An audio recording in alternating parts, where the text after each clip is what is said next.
Hello, everybody. Welcome to the English Matters grammar lesson for each one of us. आज का हमारा lesson है modal verbs में, लेकिन एक लेसन मैंने ऑलरेडी कर रखा है मॉडल वर्ब्स के बारे में. बेसिकली आज हम डील करेंगे one of the modal verbs ought to, O-U-G-H-T-T-O-2. Since I have got the whole list of modal verbs, लेकिन you would be surprised why I'm only talking about ought to today. So यहाँ पे आप देखोगे कि एक चीज़ point करने की है और you can mark it that कोई भी modal verb में will हो, would हो, shall हो, should हो, can हो, could हो, might हो और must हो, उसके बाद to नहीं लगा है. लेकिन ये ऐसा modal verb है which has got to added to it. Ought to, okay? So this is an exceptional case in this regard. That's how I have brought this particular topic for discussion. Okay, आज हम लोग देखेंगे कि ought to का क्या use है. What does it mean basically? ought to को हम लोग should भी कहते हैं. So ought to या should दोनों में कोई difference नहीं है. More or less both are similar. तो अगर आप किसी भी सेंटेंस में ought to का इस्तेमाल कर रहे हो तो इसका मतलब कि वहां पे should का भी इस्तेमाल किया जा सकता है. If you say you ought to obey me, it means you can also say you should obey me. लेकिन अगर आप should बोल रहे हो, पहला ही स्टेटमेंट आपका should में है, you should obey me, then ought to का इस्तेमाल नहीं होगा. जो डिफरेंस यहाँ पे कि should अगर ऑलरेडी है तो उसकी जगह पे ought to का इस्तेमाल नहीं हो सकता है, लेकिन अगर सेंटेंस में ought to का इस्तेमाल किया गया है तो वहाँ पे should का भी इस्तेमाल कर सकते हैं.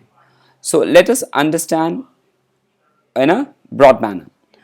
Now before we get into that detail, अगर हम लोग ought to का नेगेटिव फॉर्म बनाना चाहें तो आप क्या लिखोगे? ought to not और ought not to. So जैसे should को नेगेटिव बनाना था, should not. So ought to को नेगेटिव बनाने के लिए हम लोग क्या कहते हैं? ought not to. अगर आप बोलते हो ought to not, no, because ought के साथ हमको not लगाना है, ought not to. Okay, so you have to know this. Excuse me. Now let us look at this particular sentence. You ought to obey your parents.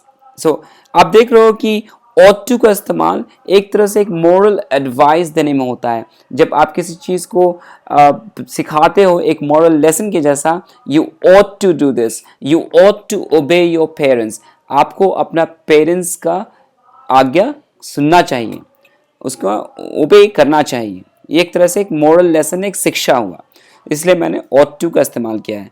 जब आप शिक्षा दे रहे हो तो you should obey your parents भी बोल सकते हैं, क्योंकि ought to का इस्तेमाल किया है. It can be also to you should obey your parents. Now अगर आप बोलते हो you ought to serve the nation with all honesty, isn't it a moral? हम लोग सबको देश की सेवा करनी चाहिए.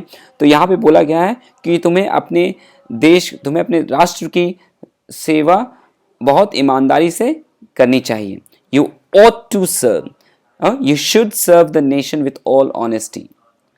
Alright, so these are all positive statements to give moral advice.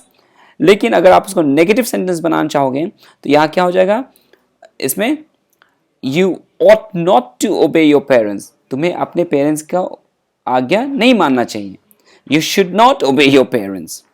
You ought not serve the nation with all honesty. You should not serve the nation with all honesty. Obviously we should not be suggesting all this. This is just to understand the example difference between ought to and ought not to. One is positive, the other one is negative. Now let's follow this pattern. जब हम लोग उसको past में use करना चाहते हैं, past tense form में, you ought to have obeyed your parents. So आप देख रहे हो ought to के बाद have लगाया है और have के बाद verb का third form obeyed. You should have obeyed your parents. Okay. Since you are in this particular situation, your situation is little challenging, difficult, the only solution was you should have obeyed your parents, or you ought to have obeyed your parents. You ought to have served the nation with all honesty. Now you have been called a traitor.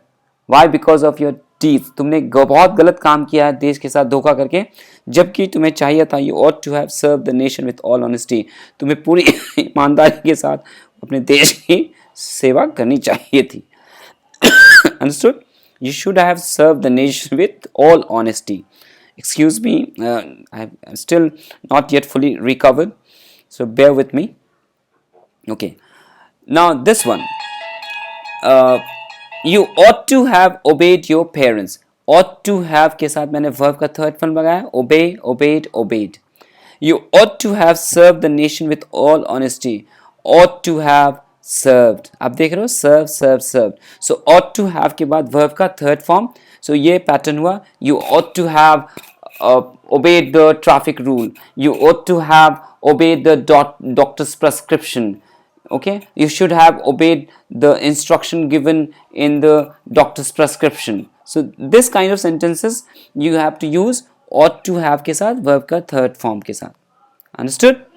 So these are the few tips while using the modal verb ought to in your sentence. In case अगर आपके पास अगर कोई question है, कोई curiosity है, write those questions in the comment section below. And I request, in case you have not subscribed my channel, subscribe it so that whenever I upload new lesson you get the information. Please press on the bell icon as well, so that the bell should be ringing when I upload the new lesson and you'll get the information. I'll come back to you with a new lesson very soon. Meanwhile, you take care. Have a great day. Goodbye.